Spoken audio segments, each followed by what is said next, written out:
She's been with him for 2 years. She shows up to his family dinners. She knows his coffee order, his worst fear, the face he makes when he's pretending to be fine. And her Instagram? Her Instagram has zero trace of him. Not one photo, not one tag, not a single happy birthday post with a sunset filter and a paragraph about how he changed her life. And people notice. They ask. They wonder. Some of them have already decided something must be wrong. But here's what's actually happening. Women who don't post their partners aren't hiding something dark. They're not ashamed, they're not emotionally unavailable, and they're not playing games. There's something very specific going on in how they're wired, and once you understand it, you'll never read a blank feed the same way again. Let's start with what social media actually does to a relationship. Every post is a performance, not always consciously, but structurally. You're curating, selecting the best angle, the best caption, the most flattering version of a moment that already happened.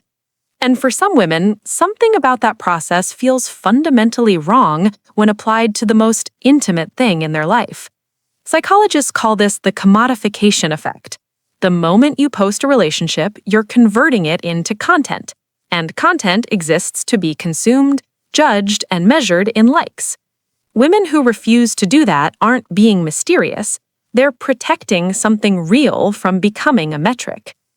Here's where it gets interesting. Research in social psychology has consistently shown that people who heavily broadcast their relationships online often report lower relationship satisfaction. A 2014 study by Emery, Muis, and colleagues found that the more someone felt the need to publicly signal their relationship, the more anxious they were about it privately. The posting was the symptom, not the celebration. Women who don't post, they're on the opposite end of that spectrum. Their security doesn't need an audience. But there's another layer, and it's more personal. A lot of women who keep their relationships private have learned something through experience. They've watched themselves post someone and lose him 3 months later. They've seen their own vulnerability used against them in the comment section of a breakup. They know what it feels like to announce something publicly that quietly falls apart privately. And they decided never again, not because they're cold, because they paid attention. This is what psychologists call learned privacy, a conscious rewiring based on emotional evidence. It's not a wall, it's a boundary with a reason behind it. Now, here's the part that makes some people uncomfortable. For certain women, not posting is actually a power move, and not in a manipulative way, in a deeply self-aware one. They understand that visibility invites opinion, and they have zero interest in the internet having opinions about their relationship. They've chosen to exist outside the validation loop entirely. That's not emotional unavailability.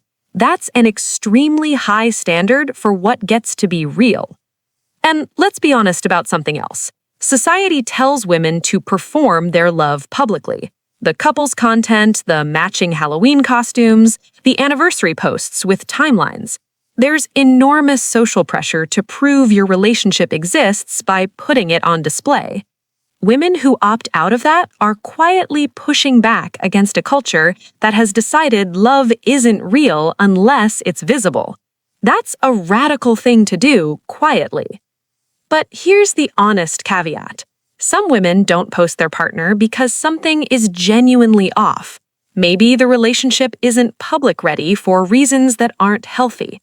Maybe there's shame involved or secrecy that protects something other than privacy. So the question worth sitting with isn't whether you post or don't post, it's why. Peace looks different from hiding. You usually know which one you're in. For the women who simply genuinely prefer to keep it sacred, though, here's what the research actually says about them. They tend to score higher in attachment security. They're less likely to define their self-worth through relational status. They separate their identity from their relationship. They're not less in love, they might actually be more. Because love that doesn't need an audience isn't cold love, it's confident love, the kind that doesn't need to be seen to know it's real. So the next time someone asks why you never post your boyfriend, you can tell them the truth. What you have is not content. It's yours. And if that resonated, you're probably going to want to understand why emotionally intelligent women are often mistaken for being cold. Click that video. It explains more about the way you're built than almost anything else on this channel.